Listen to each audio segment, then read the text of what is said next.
some more information, whatever they want. Symbud Myntri Rangbah ke Jelau ba Presun Tinsong la Pynthikna ba ke Jinglong Jingman Hastar Semen ke Long ke Bajai hadin ke Jingja ke Sngiuble.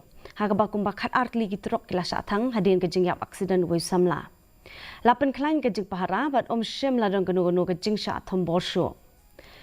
Haga ba dei ba ke Jing Khang ya ke wei ke Khdop Khajna BI ke lapan ya da ke KHASI hasilinter ke Surok ba National Highway ba Tinsong lapan pau ba dei ban Khang lut ya barok ki Khdop Khajna bom yo jingbit na marki don kam ya ke Jing Kershan da ke ai medrekam.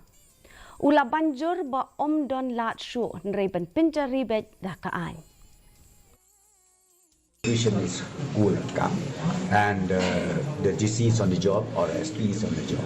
We have already strengthened the security forces over there, and as I said to you, I'm happy today. No untoward incidents happened, and I'm very sure maybe within a few days from now, everything will be cool and calm in totality. My only point here is any toll gate or any check gate, it should be supported by the law.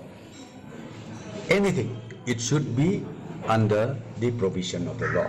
If there is no such law, then there is no way out. We have to dismantle it. We have to close it down.